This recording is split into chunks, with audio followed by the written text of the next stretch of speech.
Hi. Hi, everybody. Thank you so much. And my sincere apologies. It has been one of those days. And anyways, I am really glad to be here and so glad to have all these wonderful panelists here today. And I am glad that you guys have the opportunity to share who you are and where you're at in the chat. But I'm going to share my screen and just have a few kind of housekeeping slides to kick off the webinar. So thank you again, everyone, for your patience. My name is Liz Taylor. I'm the Assistant Director at National RTAP. And we did this webinar a couple of years ago with Michelle. And unfortunately, her wonderful presentation was not recorded. So we always knew we wanted to do it again. But we also wanted to get some other rural TMA examples out there. And we were really glad to hear from Vicki and John and Ellen that they would be willing to share about their organizations. And we do all happen to be in New England, but I have we have another contact out in Montana, and I got a couple notes from their organization. So if I'm able to at the end, we can share a little bit about what they do.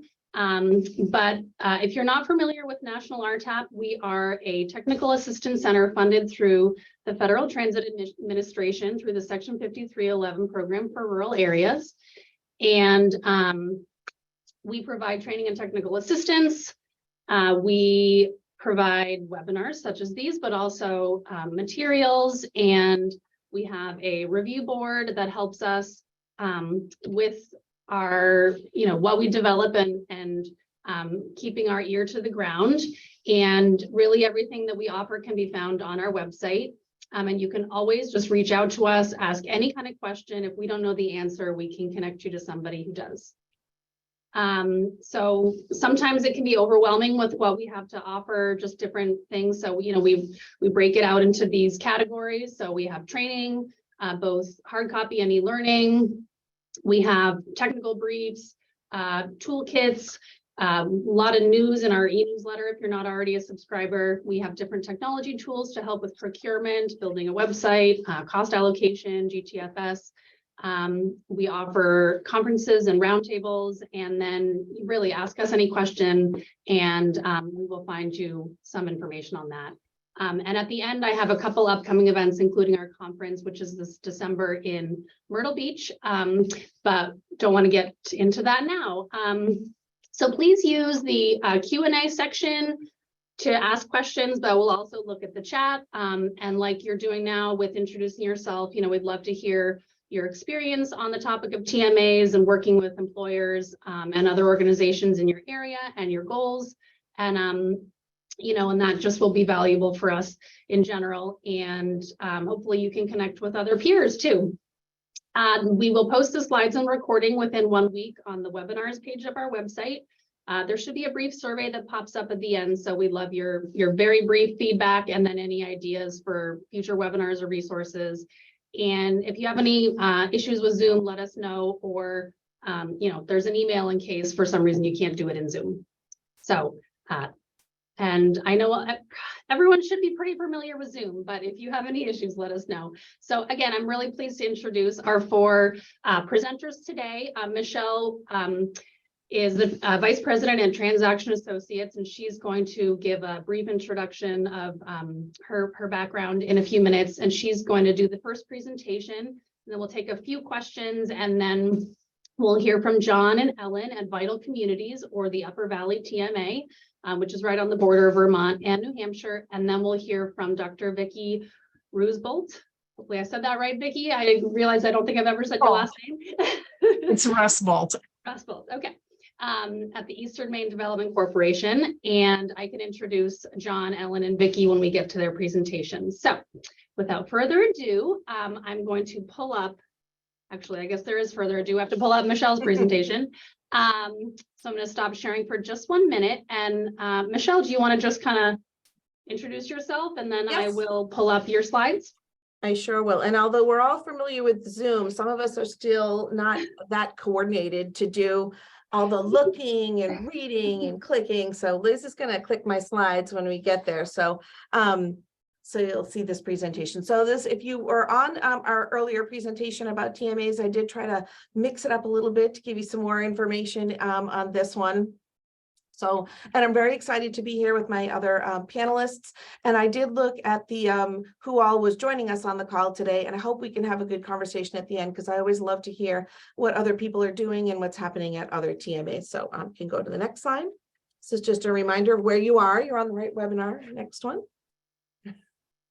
So I'm a vice president as Transaction Associates. As Liz mentioned, I have been working for almost 30 years in the field of transportation demand management.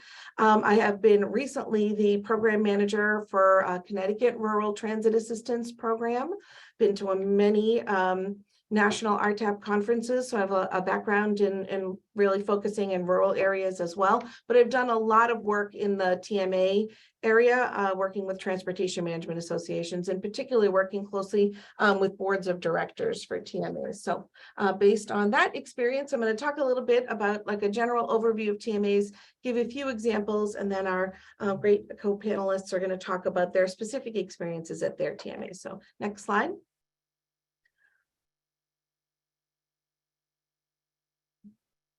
So if you're all working in rural areas, I'm sure you are very familiar with these challenges that are faced in a lot of rural areas: limited public transportation, first mile, last mile connections, nights and weekend service, lack of coordination of any private resources that may be there, and real-time information. So interestingly, these are also a lot of the challenges that lead to the formation of TMAs. So there's some crossover there, and why I think TMAs might be a good solution for dealing with some or addressing some of these rural challenges.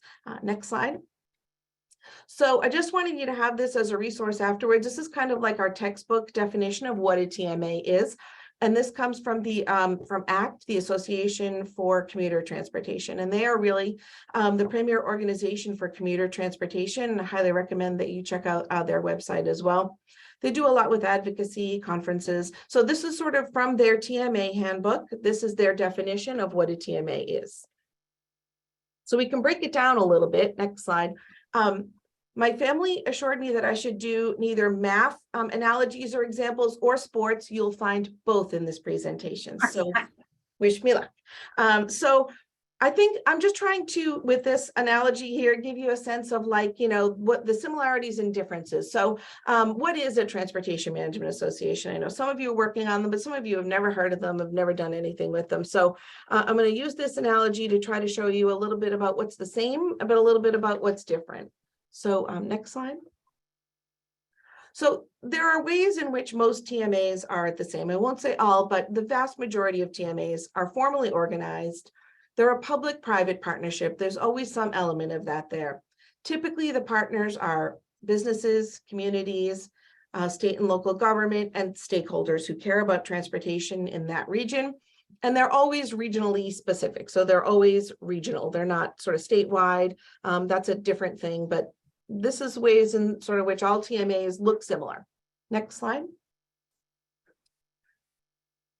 But there are also ways in which they can take on another shape, in which they can be similar, but they can have different characteristics. So they are always unique to their region. So every TMA really is not the same. It's dealing with some specific things in their region.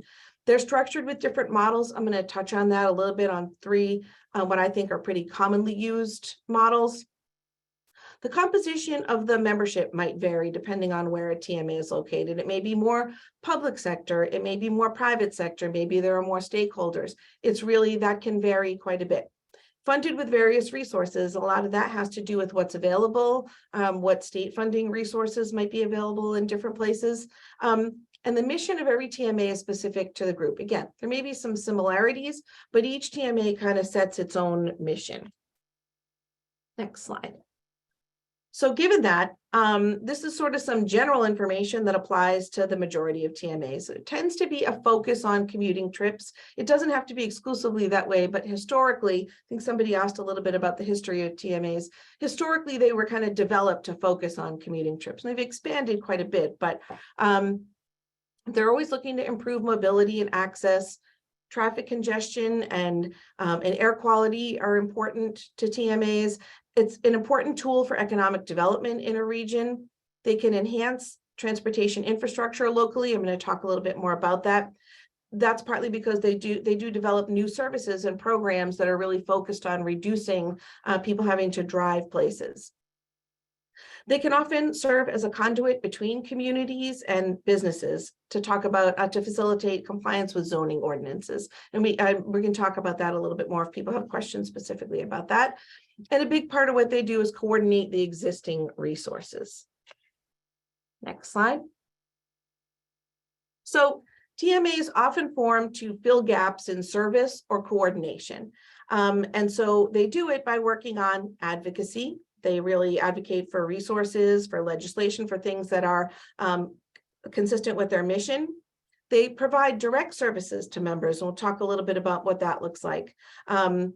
TMAs are really known in a lot of places for developing shared services like shuttles. And sometimes people confuse a TMA with a shuttle and think that that's the only thing that a TMA does. But in a lot of places, TMAs do develop shared services like shuttles. There's always an element of education and outreach to a TMA. That's part of the mission.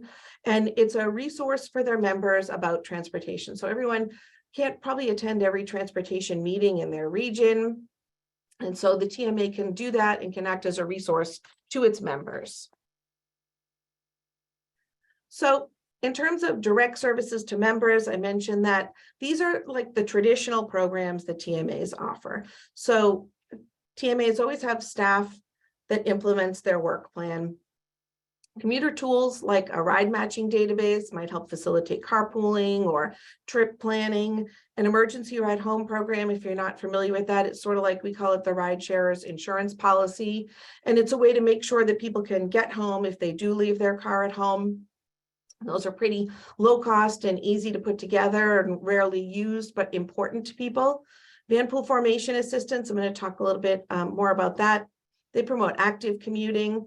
Again, as I mentioned, a key thing the TMAs do is establish shared shuttles that fill gaps in existing services, and they work to incentivize behavior change. Next slide. So in addition to those, what I would call traditional TMA programs, there are definitely more unique things that TMAs do in different places. So one TMA that we've worked with quite a bit here in Massachusetts is called Crosstown Connect, and it's in this suburban area north of Boston that some might even consider like a semi-rural area. Everything's kind of spread out and there aren't a lot of existing services.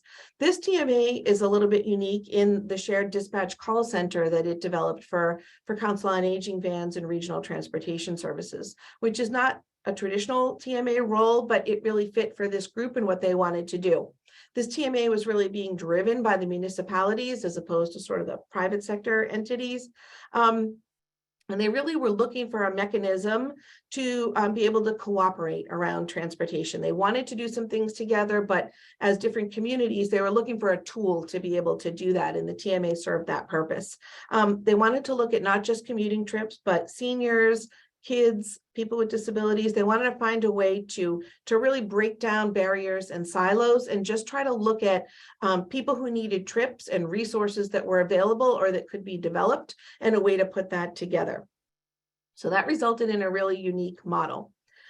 Liz mentioned a little bit the next example, van pool program with vans that are owned by the TMA. So rather than using a third-party vendor, the MRTMA, which is in Missoula, Montana, they got creative and started their iRide van pool program, again, designed to fill a gap, but they came up with a way to own the van so that they could do the operation of this, and it was a lot less expensive and more flexible and easier for people to take rides as needed as opposed to having to subscribe to a regular monthly van pool.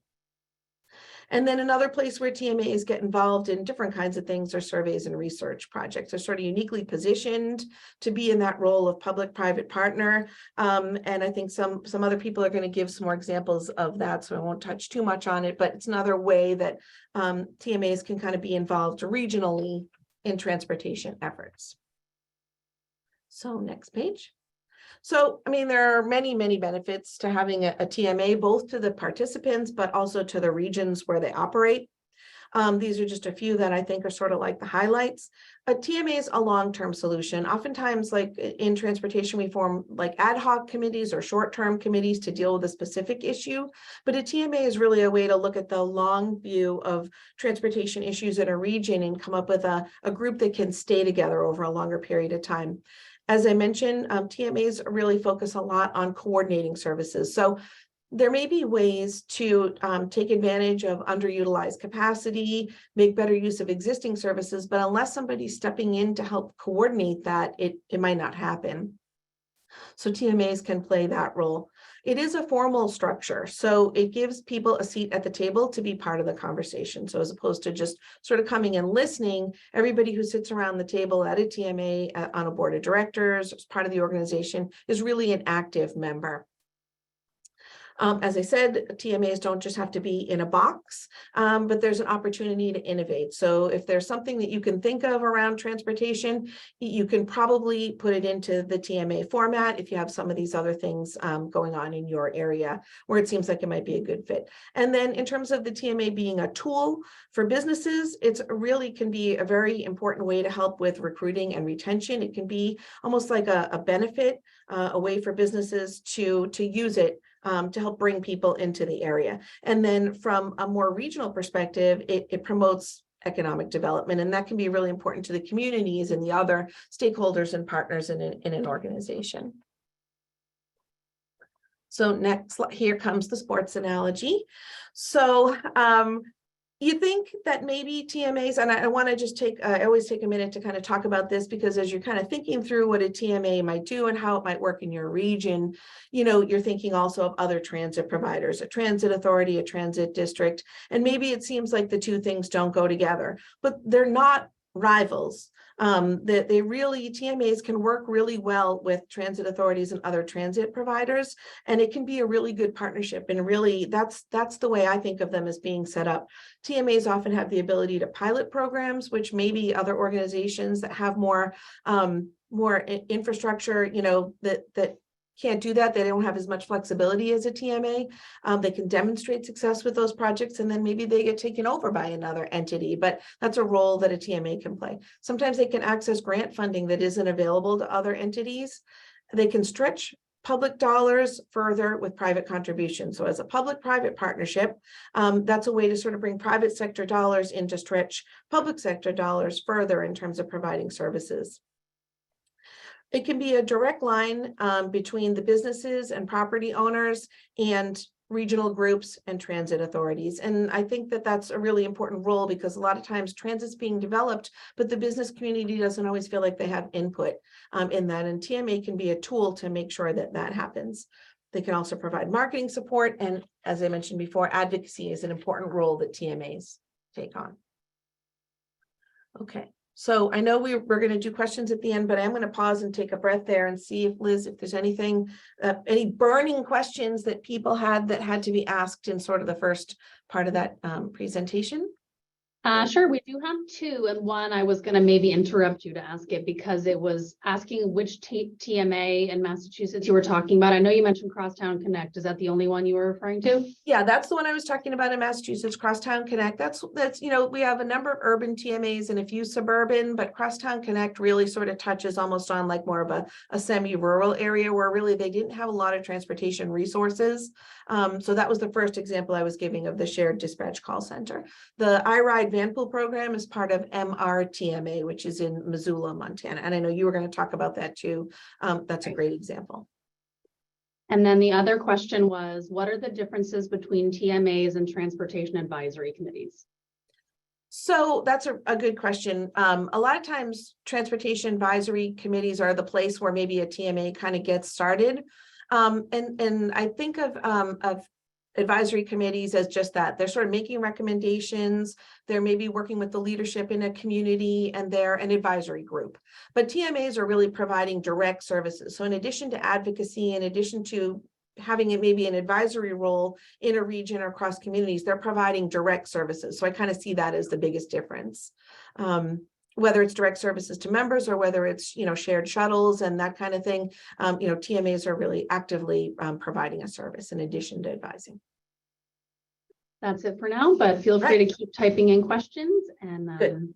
sounds good. Thanks, Michelle. And I'll try to touch too. I know some people submitted questions beforehand. If I pass by something that addresses a question that was raised, I'll try to touch on that too. So, okay. So one question that that I'm sure myself, my colleagues get asked a lot is sort of how do you start a TMA? So it sounds like a good idea. Maybe it might work in your area, but how do you get started? Because it sounds, maybe like overwhelming. So these are my recommendations. This is based on my experience. This is like a semi-sports example here. So you can categorize that as you will, but you need a champion. In my experience, TMAs are most successful when they have a strong champion that's driving the process forward. And maybe that is a transportation advisory committee, or maybe it's one person, you leave here today and you think this is really the solution for my area, then you can be the champion for your TMA. But if you really have someone who wants to see this happen, then that's a big predictor of success for the organization, because I've seen a lot of groups who just, there's a lot of sort of meeting and talking, but it's hard to get moved on to the next step. And part of that is because there isn't really somebody behind it driving. So if you're interested in you're the champion, or you think you know who the champion might be, that's a really good place to kind of start. And then from there, a working group is the thing. So your champion can sort of bring together who should be around the table to get the conversation started. This doesn't mean that, these people have to end up necessarily being the TMA members, but they're the people that, you want to bring around the table to have input in getting the conversation going. So businesses, property owners, municipal leaders, government leaders, stakeholder groups like, in the Crosstown Connect example that I mentioned, there were stakeholder groups for the Commission on Disabilities. We worked with the school department. They have a regional school district there. They were important stakeholders that wanted to have a say in what was going to happen with the group. So it was important to kind of have them in the conversation from the beginning. A working group can meet from 3 months to 6 months to 12 months. It's really different for every group, depending on, how things are coming together in your area and what you want to tackle. But during those meetings, you can start to talk through the process of what's going to happen in the next steps. So where should the TMA live? And I mean that sort of literally and figuratively. So you have to identify the region that's going to be covered by the TMA. And that sounds like it's really easy, but I think someone asked a question about, 100 small cities and towns, that would be a really big area for a TMA. They tend to be smaller in nature, so that they're just a little bit more nimble and flexible. So if you were looking at a big area like that, I would say maybe you could divide it into sub-regions, and that would work well. So, what is the region to be covered? One community, 2 or 3 surrounding communities, whatever that looks like. I think you kind of have to set that from the beginning, because I've worked with a couple of groups who didn't really think through just how far they wanted to go, outside of the one community that was starting to begin with. And then that kind of became a big question later on. So think about that, but also think about where this TMA could be housed, where you could take advantage of some existing resources. Maybe that's at the office of one of your business members or property owners. Maybe there's a town office that has some space for you, a chamber of commerce, or one of their regional groups that's participating. Any of those places is a good place for a TMA to sort of live, especially to start, so that you can get it off the ground. All right. So during the group meetings, one of the things that the group needs to do is establish priorities. What does this group want to work on?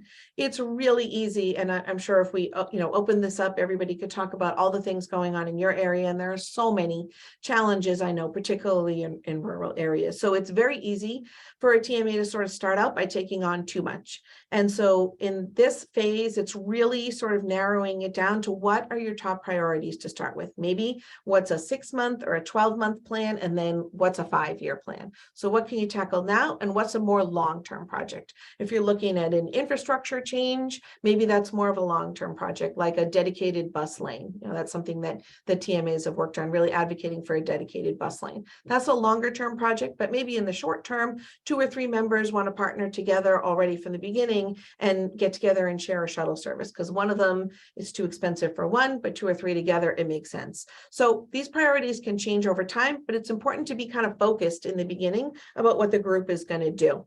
What is bringing the group together to start? And as I mentioned, TMAs often start to fill gaps in services or gaps in coordination of services. That's a pretty typical reason. So next, so the budget. What does it cost you to get started? You know, what do you really need to start? What are the basics? I would say that the sort of, you know, the 3 pieces from the start are, you need staff. It's like, you know, we all go to meetings, and then if you leave the meeting and nobody got assigned a task, then that task kind of flounders and doesn't get done. You really need a staff person whose job it is to move the organization forward and then to achieve the goals that you set for yourself. Second is, you know, what are your essential programs going to be? And, you know, that kind of dictates your budget. Are you going to start by giving a, you know, transit incentive? Are you going to help companies start a shuttle bus service? You know, what essential programs are really important to your group, because that factors into your budget. And where are you going to live? If you have to rent space, there's a cost to that. If you can live in an existing organization that's going to be part of your group, then that could save some on the budget. So the budget can start small and can grow over time. So next, I did want to give you sort of my idea of what a sample budget could look like, because I don't think it's helpful here to just talk strictly theoretically. This is what a budget might look like for a TMA with a full-time staff person. And so I even put in here like what some of your programs would be, what line items you typically see in a startup for a TMA. So maybe a TMA budget could be anywhere from $50,000 to $250,000, depending on staff and the programs you offer, you know, and what you're doing. So you could start off small, and then you could grow, but this is sort of like maybe a goal budget. So identify funding sources. And this is different from the budget, because your budget is sort of like what you need to start the organization, but maybe there's some flexibility in there, like I said, to grow over time. So your funding is, you know, what do you think you can get to start the organization up? It's usually a combination of your private member contributions, your dues, and either state or federal funding or grants, depending on kind of where you are. I will say, because somebody asked the question, they had been working in TMAs for a long time and were wondering, you know, how you can do this in rural areas. Very curious to have feedback from other people who are on the call. But I would say that in rural areas, it'd be very difficult to fund a TMA entirely with private member contributions. You probably would need to count on some support, you know, from the state or from your regional government, or, you know, some opportunity to bring in some additional funding resources. Next. So I did say I would talk just a little bit about an organizational structure. And again, as you're kind of going through the process, you know, maybe this happens organically, or maybe it's something, you know, that the group discusses. These are 3 pretty common examples that I've seen. Most common is a 501c nonprofit. And so, you know, the group, if decide to go that way, would just, you know, get together, set your board of directors, your bylaws, and kind of form yourself as a nonprofit organization. Sometimes, though, in that initial phase, in that process, it just makes sense to go under an existing organization. Maybe that's a chamber of commerce or an economic development group or a different regional group. You don't want to set up a TMA that competes with another group. So if it makes sense to sort of fit under another group, then that model can work really well. And then the last one is, as I mentioned, Crosstown Connect in North Suburban in Massachusetts. They actually used an intermunicipal agreement. It's the first time I had seen that done, but that's kind of how they formed, and it worked really well for them. So they all have advantages and disadvantages. It's sort of like what makes sense for the group. Next slide. So again, we talked about this a little bit earlier, but TMAs do whatever the other mission is, sort of the overall mission of the group or your goals or what you want to accomplish. They generally offer direct services to members, and they kind of fall along these lines. Ride matching, as I mentioned, like a database, carpools, van pools, all the things you'd think of when trying to get people out of a car. And again, because TMAs, I'll just touch on that last one, that marketing and promotion or education and outreach. I've mentioned that one a couple of times. A lot of times there's an opportunity for TMAs to be funded with CMAQ funding, congestion mitigation, air quality, depending on what that looks like in your area or statewide, that's something that's been used a lot here in Massachusetts, and maybe it's available in other places too. But a lot of that has an element of education and outreach that's really important. So TMAs often take on that mission because it's kind of consistent with some of the funding sources. Okay. So again, as I mentioned, in my experience, successful TMAs have dedicated leadership. I mean, I suppose maybe it's possible, I don't, depending on your group, to do it with volunteer leadership, but I think that, most often they're successful when there's a dedicated professional leader who's responsible for advancing the group's goals. And at some point when the group really makes the commitment to move forward, staffing is probably one of the first things that you'd have to address. And then lastly, this is just, I guess, something to think about, something that we don't always think about when we're starting out organizations, but you will definitely need to be able to show success at some point. So it's best to start tracking that from the get-go, because it helps you with the applications for grants, for funding. It helps when sitting and recruiting members and talking about the value of the organization. So again, I think sometimes when setting missions and goals, we don't always think about how we're going to measure success, but I think it's really important with TMAs to do that from the start so that you have those metrics right from the start. So goes without saying, I'm a huge supporter of TMAs. I think that some of the outcomes of having safe, reliable options for people are economic vitality in a region, mobility options, obviously, positive health outcomes, reducing traffic, reducing air pollution, always important missions for a TMA. Encouraging more desirable housing patterns. That's something that Massachusetts is looking at, now around transit and transportation planning. And then more options make it easier for seniors to age in place. And that's not always the mission of a TMA, but it could be, it can be. And I think there's a lot of value to that and to thinking about that. All right, that's a lot of talking. So do people have questions, or Liz, you want to move on to the next, however you want to go? Sure, there are a couple questions before we move on. One is about metrics. So if you can give some examples of successful or of success metrics. Yeah, and I'm going to let our partners who are running TMAs talk about that too. I'm sure you guys were going to touch on that a little bit, Ellen and John. But a lot of the grant requirements for looking at metrics that I've seen are things like education and outreach events, shuttle ridership, participation in a ride match database. That's why that's a really good tool, because it helps you to measure outcomes and success. It's hard to measure the influence that you have, but there are things that can be measurable, along the way, especially for grant funders. So numbers of events held, numbers of outreach. TMA is a group that would meet regularly, especially in the beginning, even after you form. The board of directors might meet monthly or every other month or quarterly. And so that's a place to track, how you're making progress towards meeting goals of the organization. Great, thank you. Okay, I'm going to start from the bottom and go up for some that are in the chat. What funding models have you seen work for sharing shuttles? So, there's any number of different ways to do it. If there's a grant opportunity, then that's great. We have a couple of shuttles at some TMAs that we're working with here in Massachusetts that are being funded with congestion mitigation, air quality. And so that's covering the cost. And then the participating members are just contributing enough to make the match, and then their contribution increases over time. Most commonly, I've seen, depending on what usage is going to look like, if it's pretty equal among the members, then just a flat out shared cost model. So one thing that's important is, maybe you have 10 members in your TMA, but only 3 or 4 of them want to share the shuttle. That's a place where a lot of times the groups breaks down into some smaller subgroups, and maybe just those 3 or 4 members are going to share the cost of the shuttle. So they're going to pay in to support the organization overall, but they're just going to share the total cost of that shuttle. TMAs don't generally own vehicles. They usually contract that service out. So whatever the cost of providing the service that the group needs is divided by the members, If there are big differences in size, so somebody's really going to be like the primary user and some others are really just kind of ancillary, you might look at a cost sharing model that's more balanced by usage, a percentage of usage over time.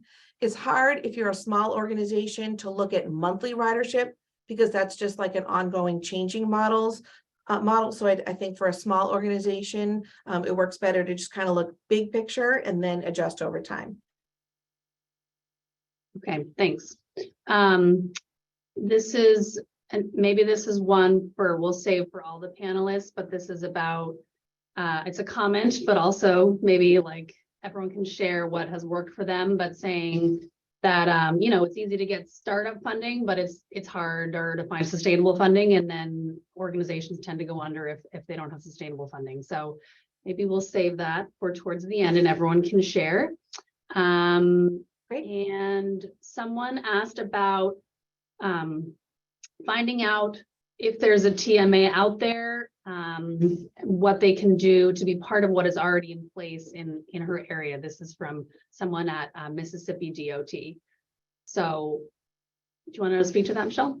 Yeah, the best directory that I'm familiar with, as I said, is Association for Commuter Transportation. A lot of, maybe not every TMA, but it's a very popular place for TMAs to kind of go and participate and share resources. And I think they do have a TMA directory. They certainly have a TMA council, a subcommittee for TMAs under the organization. So I would say their website might be a good place to look and to ask if there's something in your area. The state DOT may know as well if they're funding or supporting, Right. which does happen in a lot of places. Okay, and while we maybe answer one more question, I'm going to stop sharing, and Ellen and John, one of you can start. But a final question here that came in was about purchasing non-traditional vehicles for one of their agencies. So maybe Janice, if you want to explain a little bit more about your question, and then maybe we can see about addressing it after these presentations, if that sounds good. Are one of you guys able to share your screen? Awesome. Okay. Well, so now we're going to hear from John. Thank you so much, Michelle. And just really fortunate to have your experience, and if anyone has questions, there will be more time for Michelle to chime in about some of those. But now we have John Haffner and Ellen Hender at Vital Communities.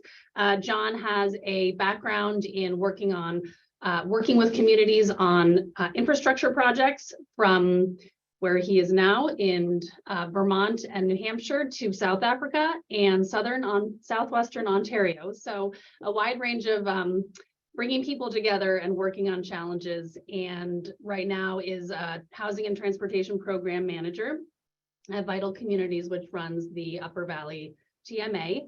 And Ellen brings more of the housing side, it seems like. So she has a master's in social work, and she's been also a program manager at Vital Communities since last year. And prior to that, worked with people experiencing homelessness. And so bringing, you guys seem to balance each other out with your different perspectives. And we really look forward to hearing how you guys are handling transportation needs and challenges in your area. Great, thanks, Liz. And everybody can see my screen okay? Can I get a thumbs up, Liz? Okay, awesome. Like Liz said, my name is John Haffner, and I am one of the Housing and Transportation Program Managers at Vital Communities, along with my colleague, Ellen Hender here.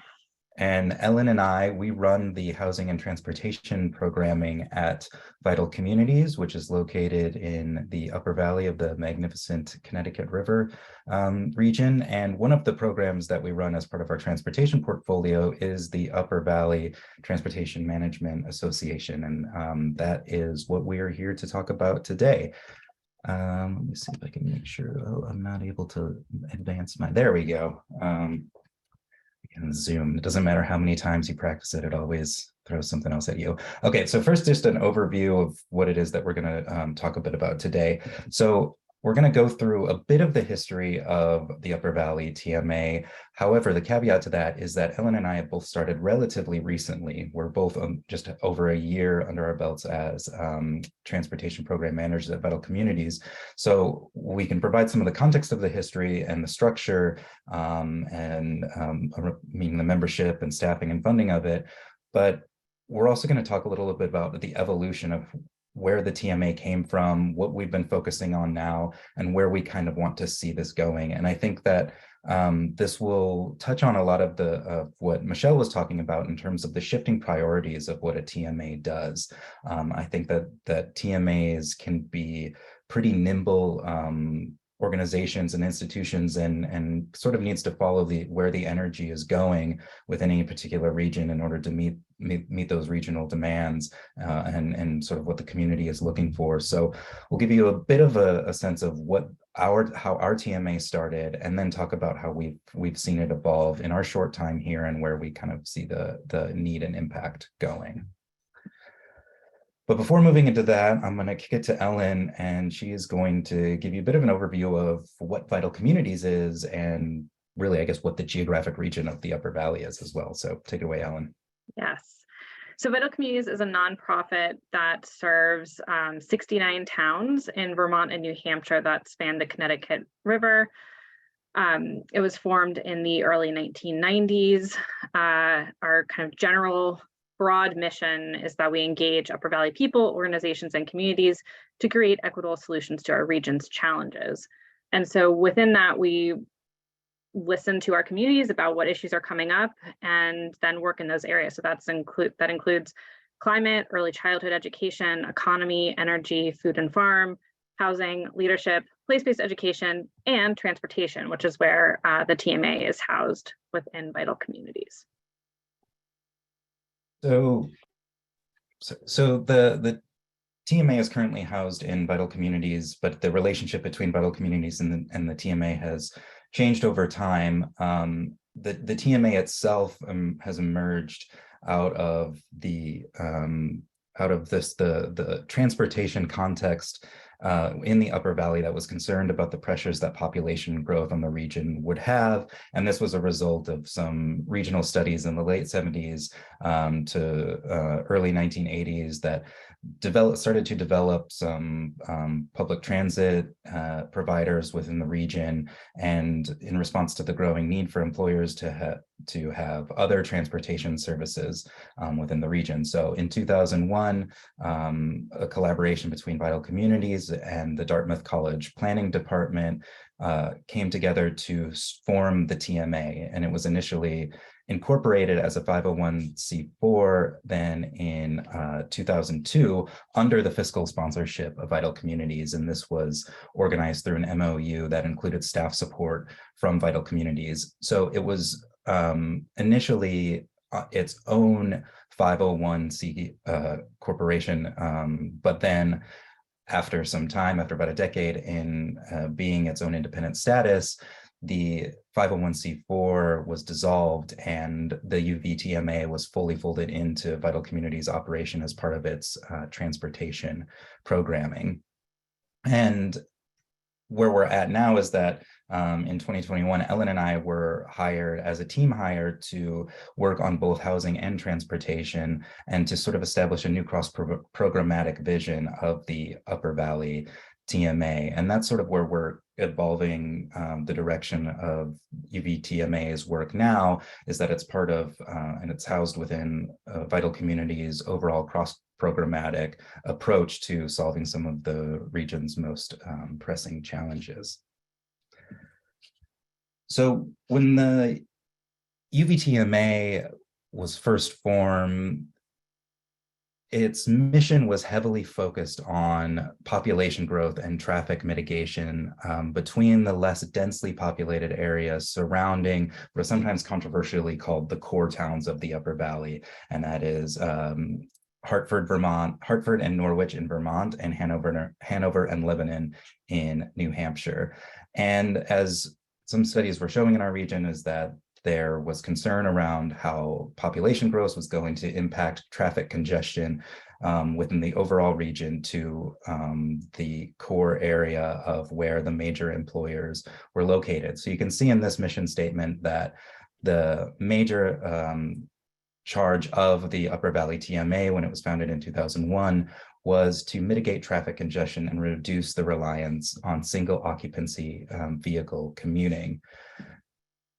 Our current mission has shifted somewhat. While we still retain a focus on minimizing single occupancy vehicle travel, the overall approach has been to think beyond just the commutes between the outer areas and where the core employment is, but to think about a collective transportation ecosystem within the Upper Valley and what different responses can be to help support not just commuters, but people who just need to get where it is that they need to go.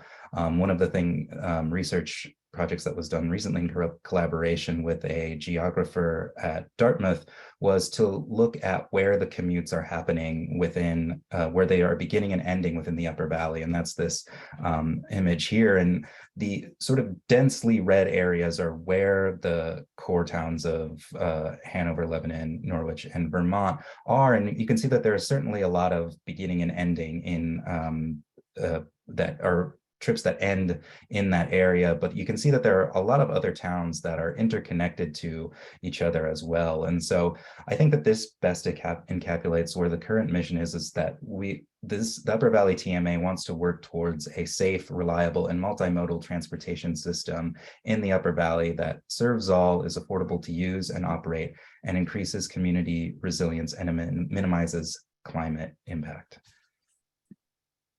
And now Ellen's going to take us through how some of our different members, who is involved in the Upper Valley TMA and who kind of goes into shaping that the collective that is the TMA. So we have a mix of membership. This will be very much in line with what you heard previously. So we have some kind of big employers in the area and even smaller employers, including folks like Dartmouth College, who you heard mentioned earlier in the formation of the TMA. And individual municipalities are also members, and those have been focused really on the core towns as kind of key membership, but we do work with and serve many other municipalities. Transit providers are key members. We have Advanced Transit here, which is a really wonderful rural transit provider, as well as a couple others that are listed here. And then our regional planning commissions are important members as well. And that ties into the next slide on funding, in that some of these members pay dues, which is where we get part of our funding. So that's the municipalities and employers. The transit providers and regional planning commissions are non-dues paying members. And speaking to kind of longevity of TMA, having some diversified funding is important. So because the TMA is housed within vital communities, works well that we can also just accept donations specifically for transportation programming, and then grant funding. And that's a mix of federal and private and public grants, and some that are, really project specific versus more general operating. And we noted too that our FY23 budget was just under 137,000. So kind of in line with what you saw earlier as well. And I think also, yeah. Ellen, just to jump in here and emphasize, Michelle had mentioned too, in terms of the funding sustainability and how for a lot of rural communities, it can be hard to have it derive strictly from membership alone. I think that we have sort of seen in our history a mixture of both, that there is opportunities to be supported through membership driven contributions, but also need to look elsewhere. And I think that the fact that our dues sort of range anywhere from $175 to $15,000 can, shows that there's a big range within rural environments of, that there is large institutional players like Dartmouth Health in our region that can handle that levels of support, but there's also a lot of smaller towns and smaller businesses that really can't contribute that much. So it's just speaks to the range of, I think, of what is available to rural communities to do these kinds of operations from membership contributions alone. And so that funding then is placed into our staffing, and in terms of our kind of program team, we have a 1.32 FTEs. So John and I are each about half-time on transportation, half-time on housing, and we have support from a director and a project manager who specifically happens to work on a lot of our e-bike work. But because the TMA is housed within Vital Communities, this larger organization, we also get to tap into staff support from our communications team, our admin team, and development team, which again, I think helps play into that stability for the organization. I'll hand it back over to you, John. So with the staffing support, what are we kind of able to accomplish within our programming? And this is sort of, it's landed into some of our conventional TMA programming, and it's then also allowed us to be a little bit more innovative and branch off into some new directions, as well as start to think about where our strategy and impact might land in the future. So right here is sort of our bread and butter TMA programming that was really the focal point of a lot of the earlier work in the TMA and has sort of evolved in its own right. And that has included some of the type of programming that Michele mentioned, which has been implementing and promoting commuter incentive programs, managing an emergency ride home, and van pool formation assistance. So the TMA had been crucial in creating and supporting these initiatives. A lot of those have been taken on and added to to their capacity through state level cooperation. So Go Vermont is a state level initiative of the Vermont Agency of Transportation, and Commute Smart New Hampshire is likewise part of New Hampshire DOT. So while the TMA promotes these and connects interested individuals and businesses that are interested in participating in these types of programs, a lot of that has been outsourced to existing or to the state level organizations. Other areas that we have been working on and continue to work on have been the convening the Vermont Transportation Efficiency Network, which is supported through additional funding from the Vermont Agency of Transportation. And this is a 100-member network of Vermont transportation professionals that are particularly interested in reducing vehicle miles traveled and enhancing the efficiency of Vermont's transportation system in order to minimize the impact of climate change. The other programs that have been around for a while that are a part of the Upper Valley TMA have been what we call the Smart Commute Surveys, which are 3 to 5 year commuter surveys. The last one we completed in 2021 and released in 2022. And those have been to highlight what some of the commuter demands are, what some of the transportation needs of the communities are, and they tend to be targeted at businesses and employers of those businesses. We've also, and Smart Commute has also housed specific commuter incentives that we have helped develop for workplaces within our region. And we have also provided some travel training, so how to use the bus system within our region by request of different community members. John, I'm going to just let you know, I think your camera's off if you want your camera to be on. Oh, thanks, Ellen. Sorry. I can let me turn my camera on. Trying to unmute myself. Some of the new directions that we have been exploring, though, and like I said at the beginning, the priorities of the TMA have shifted based off of how the transportation needs within our communities have shifted. And I think where a lot of the energy of our partners and where some of the funding opportunities have moved as well. So one of the things that we have developed in recent years has been to really focus on e-bikes as a transportation solution for people, not just commuters, but for people who might not have a car and are thinking of the only way that they can get around is to bike. And I don't know if people are familiar with New Hampshire and Vermont, but it's quite hilly where we are. So having an e-bike is actually quite helpful in terms of getting that little boost to get up these steep hills. some of our new e-bike programs have been to host the Upper Valley e-bike lending library, which is a traveling e-bike lending library that goes around various different towns. And this runs seasonally between May and October, roughly. We've also hosted through funding from the Vermont Agency of Transportation, an e-bike subsidy program, which gives full or partial subsidies to individuals and organizations to purchase e-bikes. And these two areas in particular have allowed us to sort of shift our focus towards thinking about transportation equity. And we've started to explore ways to do transportation equity audits of different towns in our region. And when we talk about transportation equity, we talk about removing barriers for people to get to where it is that they need to go. So again, this isn't just about commuters, but this is about people who maybe need to go to medical appointments or get groceries or go to the laundromat or all of those different just basic needs that people need to move around. And so are expanding a walk to shop program that started in Burlington, Vermont, that provides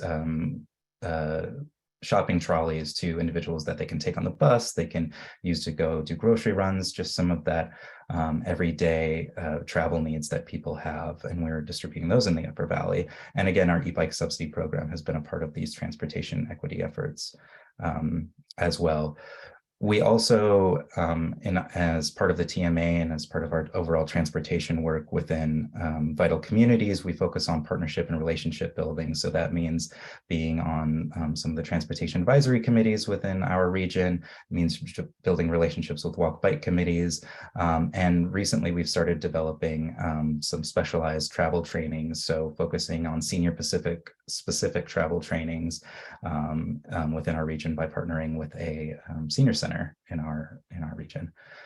We also want to use these partnerships as a tool for advocacy and for hosting events that can promote active transportation and reforms within the transportation system.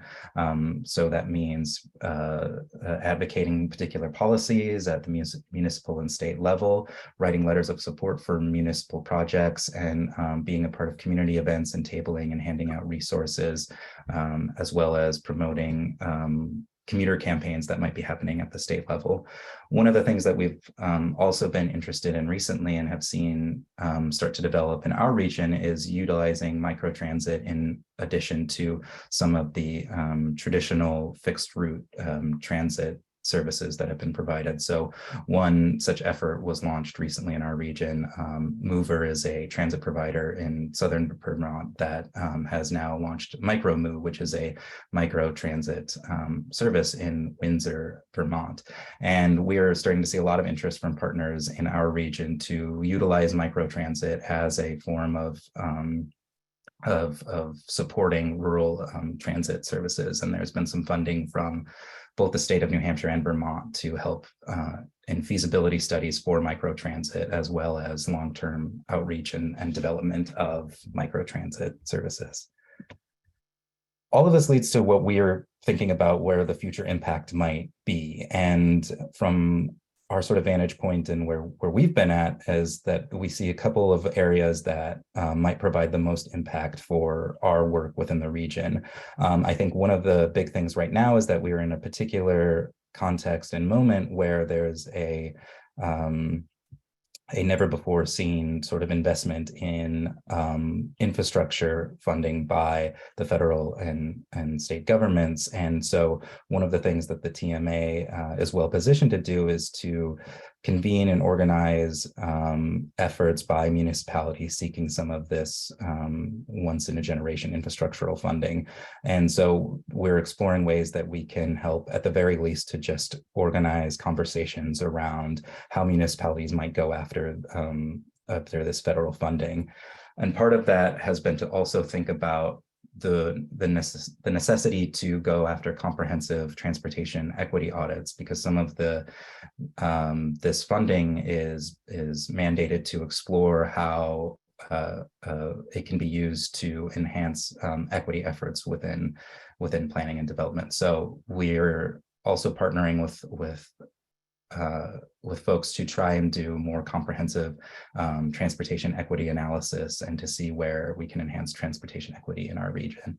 And this, I think, the long term has always been to try to promote systemic change within our transportation system.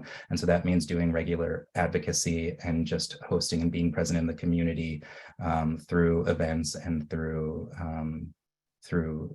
advocating for a multimodal transportation system. One thing I'll add to the kind of technical assistance for seeking funding piece too is that especially in rural communities, there's often just a lack of capacity within municipalities to sometimes go after this funding. So the TMA is a great place to kind of hold some of that capacity to help smaller, less staffed places access that. Thanks, Ellen. So that's us. Happy to answer questions now, or Liz, I don't know if we want to just go on to Vicki's. So yeah, does anybody have any questions? I can share a couple that are in the chat and in the Q&A. I'm not sure, this might depend on states, but one question was about funding for electric vehicles and for transport that are used for patient escorts. I'm guessing non-emergency medical transportation or maybe volunteer transportation. So I guess, are you guys getting any funding for that or doing any work in that area? So we're not getting any direct funding from that, but we can say that both, in particular, the state of Vermont has been involved in providing rebates for folks to purchase personal electric vehicles. I also know that there are a number of our municipalities within our region that are also they're using state level funding to purchase electric vehicles for their own use within their municipal services. So I'm guessing that they're depending on what state you're in, there are likely funding sources for that, although we haven't used it specifically for our purposes. And then I think there's been some federal funding for transit provide like buses to go electric. Advanced Transit in our area has been working to electrify their fleet. But again, we're not seeking that funding directly as the TMA, but more staying aware of what's out there and then connecting our members and communities to that. Right. Okay, another question that came in is any microtransit ride sharing examples that utilize accessible vehicles which can be subsidized by state and federal funding? That might be a little bit out of this webinar, but I guess, are you familiar with microtransit with accessible vehicles in your area that uses state or federal funds? Do you know about the micro blue? I can't think of that specifically to that question, but that does make me just think of one of the challenges in our area, which is that our transit providers have relied pretty heavily on volunteer driver programs, and that is becoming increasingly challenging as it's been harder to find volunteers. So I don't know if that's an area where it's an overlap with accessible vehicles and how maybe microtransit could, and they've been looking towards microtransit as basically a solution to this lack of volunteer drivers. Micromoo is using a shuttle that can it has pretty good capacity for transporting folks using wheelchairs, and that was with funding to kind of pilot their program through the state of Vermont. So I'm not sure what other states have around funding for that, but that was state funding. Great. I'm going to do one more question and then we'll go to Vicki and then we can answer any other questions at the end. How long has your TMA been in operation? I think you had the numbers at the beginning, but would you mind sharing that again? Yeah, sorry. Go for it. Conversation began in 2001. I think it formally formed in 2002. So been around for a little while. Great. Okay, well, feel free to ask any other questions in the chat or Q&A, but I'm going to share my screen now and introduce Vicki, our final, last but not least presenter. And just give me 1 second.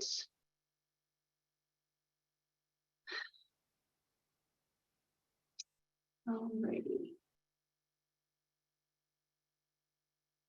I probably could do a setting that it would always come up on the right screen, but I haven't done that yet. So just always have to do that.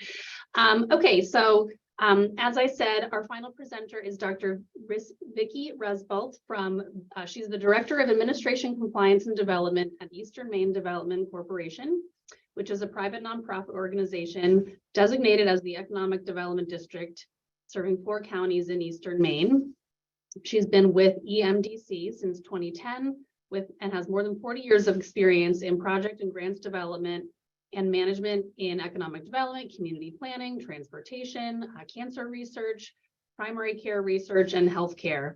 And she has a doctorate of education and educational and transformational leadership from the University of New England and a master's in public administration from the University of Maine. So Vicki, thank you so much and look forward to hearing your presentation. Thank you, Liz, and good afternoon, everybody. So I won't tell you about Eastern Maine Development Corporation because I think Liz touched on that briefly about our service area. The one thing I will mention is that EMDC, as we're called, is located in Bangor, Maine, and we have a very broad array of integrated services that we provide to the businesses and communities and residents living in our 4 counties. And so I think this picture on this slide is very descriptive of Maine. It's beautiful. It's natural beauty. If you've ever been to Maine, you will notice right away that there are no billboard signs. We don't want anything obstructing the beauty of the state, but it's also very sparsely populated. And that is, therein is our challenge. Historically, a significant amount of the region's economic activity has been associated with the paper mills that are aligned in communities along the Penobscot River. And we like to refer to the Penobscot River as the blue artery of our region.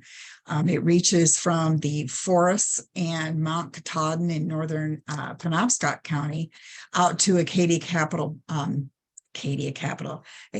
National Park, which is on the coast of Maine. So we really kind of hit the breadth of what the state has to offer. But all of the paper mills that we had historically along that blue artery shut down beginning in 2014, and they all disappeared, which meant one of the major employers left the region. So it still continues to be a source of economic activity, but that's shifting. So can we go to the next slide? So in any communities, back one. I know, 1 second, there we go. Sorry about that. There we are. Okay. So in any community you visit in Eastern Maine, transportation is one of the huge barriers along with housing. Transportation, public transportation isn't even available once you leave the more populated city like Bangor, which as the largest metropolitan area in this 4-county region, they have a population of 31,000. So that you know how sparsely populated we really are. But there is no such thing as public transportation. So it's difficult to connect people to jobs, to education, to training, to healthcare and other supportive services, and even healthy shopping options. And all of this contributes to their health and well-being. So recognizing this is a huge barrier for our residents. We, in 2015, completed a study that was through the Tiger II funding stream through the federal DOT. And it was to assess gaps, look at the contributing barriers, and identify solutions to expand options. We had a very wide range of partners and participants on this project, ranging from state partners and from Augusta, our capital, to county partners, municipal partners, nonprofit partners, and partners representing major industry such as healthcare and manufacturing. So based upon the outcome of this study, I'm still back on the prior slide, that's okay. Based on that prior study, that led to the creation of the Transportation Management Association at EMDC and the creation of our website, Getting There Maine, and a working group who has continued to meet throughout the last 8 years to kind of drive the work through the TMA. And, we're looking to make solutions, identify solutions that make sense to our region. And it's also looking to reduce the carbon footprint from automobiles and other kinds of vehicles in our region. So like others have mentioned, funding continues to be a big challenge. And it's also the continuation of the engagement of our original partners. People leave, they go to other organizations, priorities change. And how you fund this work has been difficult. And so where are we today? Next slide. So there are many characteristics and there are multiple issues that our TMA is addressing. The most recent impact, which I'm sure all of us have seen, is the impact from COVID-19. And that has required that we really look for more solutions. We've decided to really focus on 2 counties within our 4-county region, and that's Penobscot and Piscataquis. And between these 2 very rural, remote counties, the population is less than 170,000 people. And so both of these areas have been hit by high unemployment. They have high poverty rates. The housing is getting worse, and the opportunities in their small communities just don't exist. We have communities as small as 200 people with an average size around 1,000 to 1,200 people in the community. So the value of having a TMA based at EMDC is that kind of fills that gap for the lack of the professional capacity at the community level in these small rural towns, and that it is being driven by an organization whose mission is to trigger economic growth and to address revitalization options and to reduce barriers to success for everyone. And in fact, our SEDS plan, which is our Comprehensive Economic Development Strategy Plan for the region, has 5 primary goals, and one of those 5 goals is transportation and the movement of people and goods. We're also looking at energy options to reduce our carbon footprint, and that includes more than just vehicles on the road. It's also looking at things like the expansion of broadband capacity. And I don't know if you know much about rural towns, but broadband usually isn't quite as good as it is in the metropolitan areas. And in fact, we have many Maine communities that are still on dial-up services. So we had limited funding. Once our funding from DOT ended, we are not a membership dues driven organization. And we at certain points have had VISTA volunteers who have come in and done some of the ongoing day-to-day work, particularly working on our website. But we needed to find a way where we can still have a heavy imprint with not a lot of money that's going to have the most impact and create the most solutions to close barriers in our region. So we've elected to focus on 2 primary projects at this point in time. Next slide.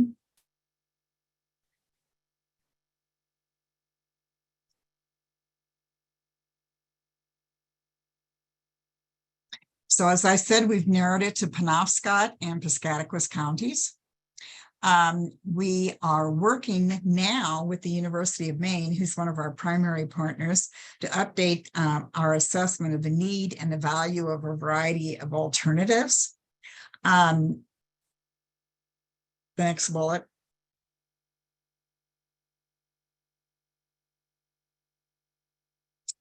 Well, this isn't going smoothly, but that's okay. So the starting point for our project was to update that data that we first collected through a large survey through the Tiger 2 project in 2015. And so we want to get input at many levels to build a list of solutions that we can begin narrowing the gaps. And our projects will embrace these tasks to get the data and begin testing solutions. Next slide. For our first project, this is a project that's funded by DOT FTA, and it's through the program Areas of Persistent Poverty program. And we were able to secure a grant for about $460,000 that's working with a group of partners that are including University of Maine, but also local municipal partners and county partners that can help feed into the production of this study. So the first thing that we're doing is launching a population survey, which has completed IRB review at the University of Maine and is getting launched next week. And what we did was we updated the survey that we had done back in 2015, but we've narrowed the focus a little bit to the 2 counties, and we've also added some questions about the impacts of COVID. So this project will also produce the report and the outcome from the survey. And I will mention that our first survey, we had a 42% response rate of people who filled out the survey and returned it, which is huge. And so we also, along with this survey, will be doing a feasibility study and a cost benefit analysis to compare the value of the solutions that we come up with and their environmental impacts. We're going to look at what works and the timelines for each of those solutions.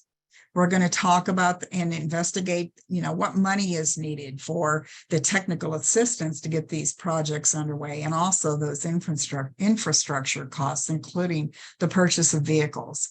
And we're going to commission for engineering studies through this grant to assess potential transit routes.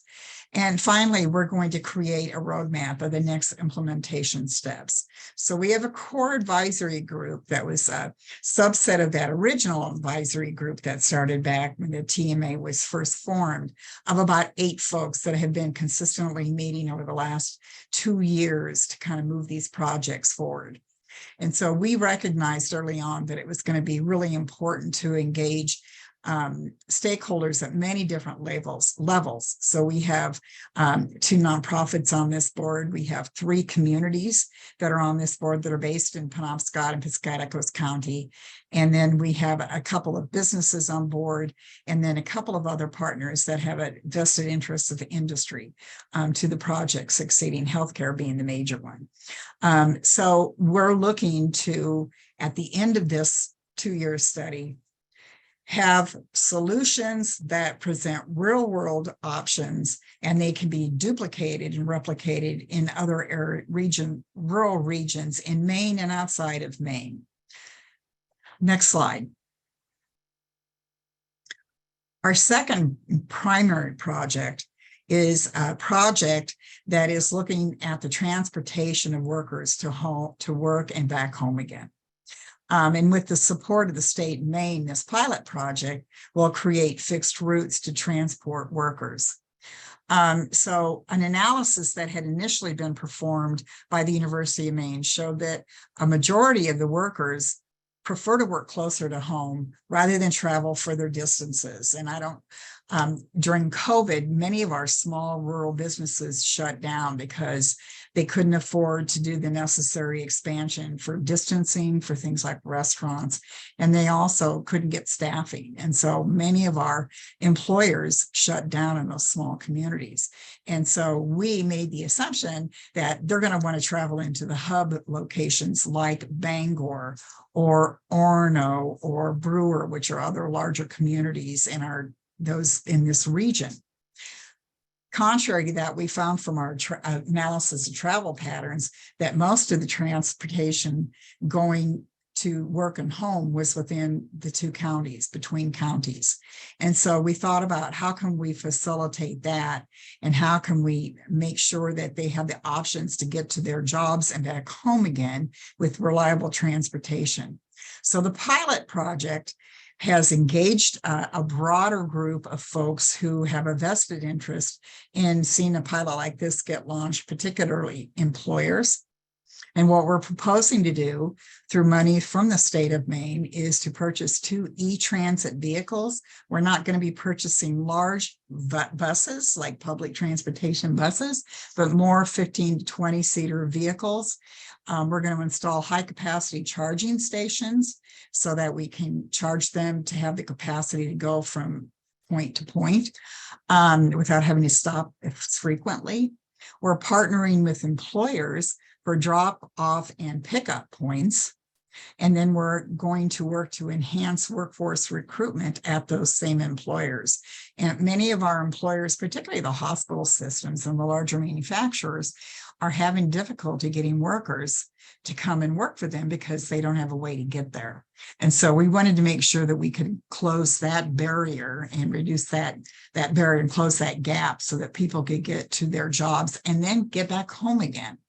And so there was a lot of conversation at the local level to talk about what are the routes that we should look at. And we wanted to be sure we heard the voices of the people living in those communities. And so that we come up with viable solutions that are actually going to work. We want to make sure that people are going to be using these vans to the highest capacity. So the next slide shows the travel corridors that we've identified for the pilot project. And it looks a little strange. We have 2 routes that we've identified. And the first route is for Penobscot County, and that's for a round trip mileage of around 115 miles. So it would be for not quite 3 hours on the road for one complete loop. And one of the things we'll do at the launch of this project is determine the drop points at each location, drop and pickup points, and how often should that route run? Should it be, we're thinking 4 times during the course of the day so that we can hit the major shift times at the hospital systems. Each one of these counties has hospital systems that is really going to be relying a lot on this transportation option for people who don't have reliable vehicles. And so you can see the route mapped out on the Penobscot County on the left-hand column. Right in that open circle is the Penobscot non-reservation trust land.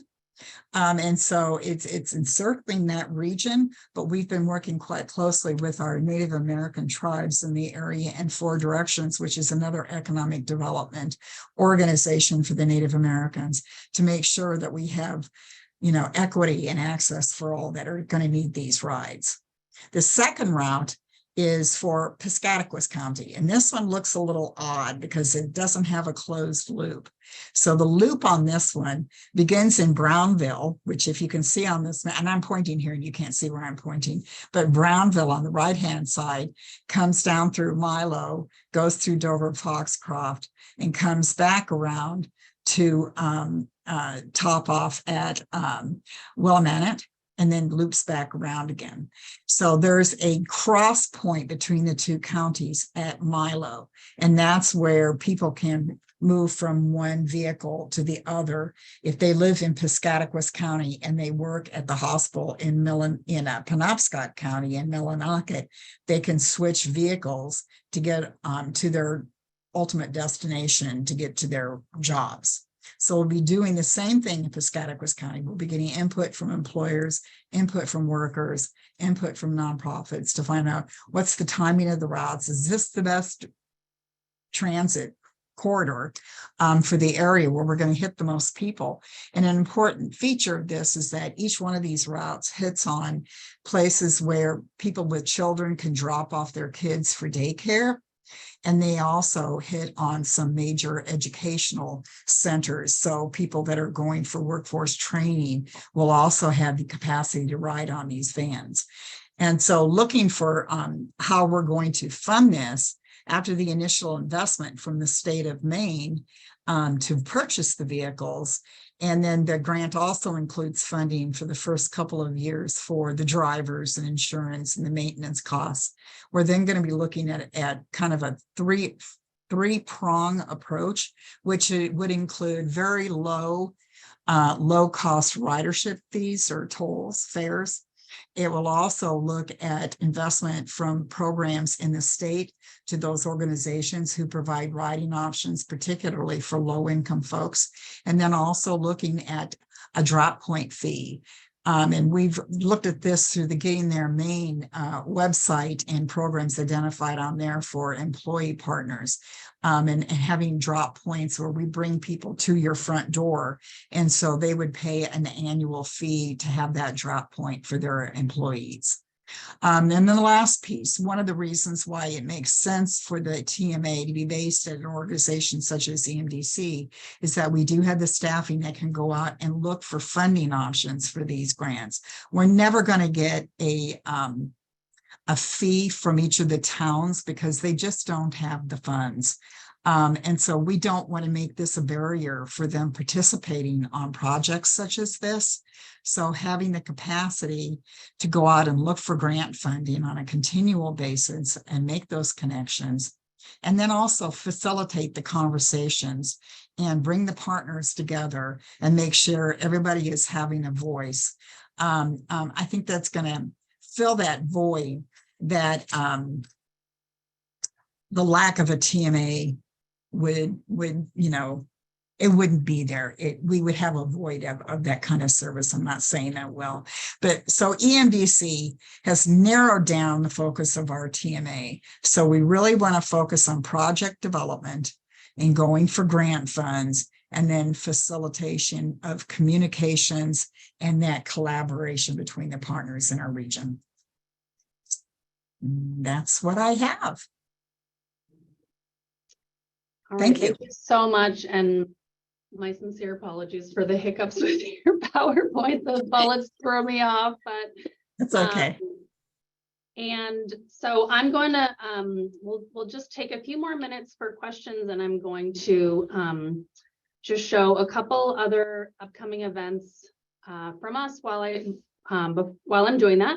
So I think that, so if you have any other questions, please put them in. I think the presentations you all did really cemented what Michele spoke about in terms of having a kind of a house for the, you know, that you guys are both within organizations that do other things, so that you can have that staff dedicated and it's overlapping, you know, multiple issues in the area, housing, transportation. And you know, the ways you've adapted over time to the changing needs. I did want to mention sorry, can't talk and do this. I did want to mention the other organization in Montana is more strictly Vanpool focused, I believe, and they shared a little bit. Can you guys see the upcoming event slide that I have showing, or no? No, okay, that didn't work. Try that again.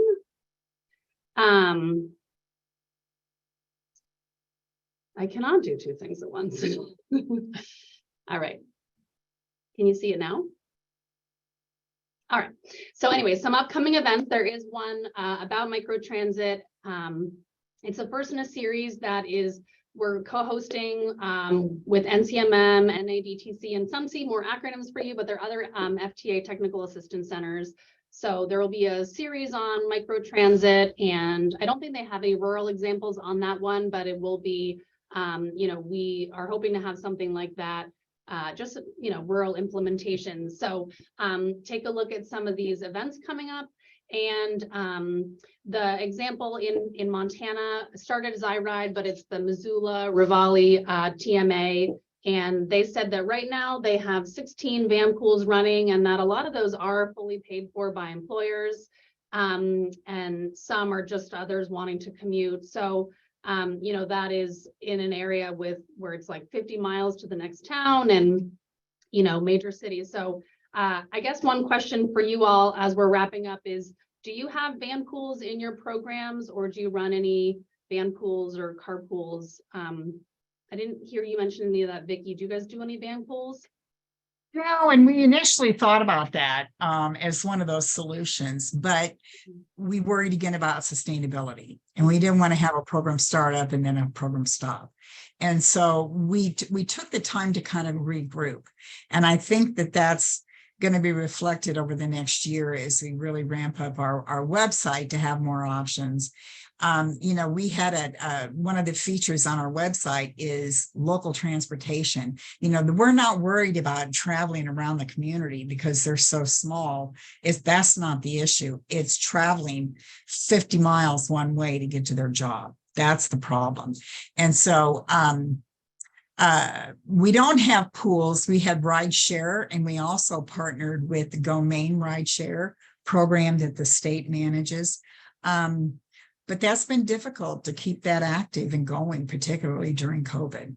And so, we really see ramping up our broadband capacity and then getting more options for vehicles that can be placed in an area that can do the transportation is going to be really key. All right, thank you. And I know we're just a few minutes over, but wondering if anybody has had, Vicki, you mentioned about the tribe. Have you had any engagement with the tribes in their transportation needs and participating in TMAs? And I'm not sure there's any tribes in your region, John or Ellen, that you work with. Well, we're actually working. I'm sorry, I'm hogging the conversation here, but we're actually working with the Micmacs who are in Aroostook County, which is really way up at the top of the state of Maine. And Four Directions, whom I mentioned during my presentation, we work closely with them and talk about issues that impact them as well as others in our region. And jobs and good paying jobs is one. Transportation and housing is another. And so we're actually working with the Micmac tribe on their SEDS plan, and transportation is one of those issues. So we're able to approach it in that respect by participating on these different groups so that we can hear their voices and what their needs are. And we can tell them about potential solutions and help them start thinking about ways that they can think about what can we do that we can implement that's going to help impact that. Yeah, perfect. All right, well, thanks, everybody. Thank you so much to our panelists. I put on a slide about our events, including our conference, and then this is another resource you might be interested in. It's specifically focused on transportation coordination resources, which is a lot of what you all are doing. So we share that with our other FTA technical assistance centers. And please reach out. There were a couple of questions in the chat about, electric vehicles. And if you want more specific state-specific information or in your area, just, please send us an email and we'd be happy to do research on that for you, any specific needs you have. And I want to really thank Michele, Vicki, John, Ellen. Thank you again for, putting together your presentations and sharing what you all do with us today and how your organizations are working to make a difference and piecing things together in your communities. And thank you all for joining us. Thank you again for your patience. And we'll have this recording up within a week.